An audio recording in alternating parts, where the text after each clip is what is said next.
জয় শিব শম্ভু। আমরা হিন্দু শাস্ত্রের মতে জানি বিয়ে 7 জন্মের।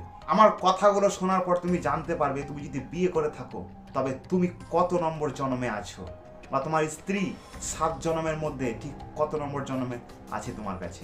তার আগামী বলি, আমার ফেসবুক পেজে বা ইউটিউব চ্যানেলে যদি নতুন হয়ে থাকে চ্যানেলটিকে সাবস্ক্রাইব করে নিও বা পেজটিকে ফলো করে নিও। তোমার স্ত্রী যদি রাগের মাথায় তোমাকে বলে বসে আমি তোমার কোনো কথা বুঝতে পারছি না, বা তুমি কেমন মানুষ তোমাকে আমি আজ পর্যন্ত চিনতে পারলাম না, এই ধরনের কথা যদি তোমার স্ত্রী তোমাকে বলে তবে তুমি ভেবে নেবে হয় 1 থেকে 2 নম্বর জন্মের মধ্যে তুমি আছো। আবার অনেক স্ত্রী বলে তোমাকে আমি হারে হারে চিনে গেছি, তুমি কি করো না করো তা কিন্তু আমি সবই জানি। এই ধরনের কথাবার্তা যারা বলে তারা কিন্তু 3য় থেকে 4র্থ জন্মে হয়ে থাকে। তোমাদের স্বামী স্ত্রীর মধ্যে যদি রাগারাগি হয় আর সেই সময় ঠিক তোমার স্ত্রী যদি এই কথা বলে আমার মুখ খুলতে আমাকে বাধ্য করিও না, নয়তো আমি তোমার বা তোমার পরিবারের সব ফাঁস করে দেব, তখনই তুমি ভেবে নেবে যে এটাই হচ্ছে আমার শেষ জন্ম সেই মেয়ের সাথে, এরপরে তুমি মুক্তি পেতে চলেছো। আর এটা কিন্তু একদম সত্য।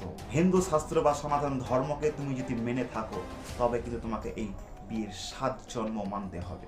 তোমার স্ত্রী তোমাকে ঠিক কোন ধরনের কথাবার্তা বলে একটু কমেন্ট বক্সে লিখে যাবে। দেখা হচ্ছে পরের ভিডিওতে।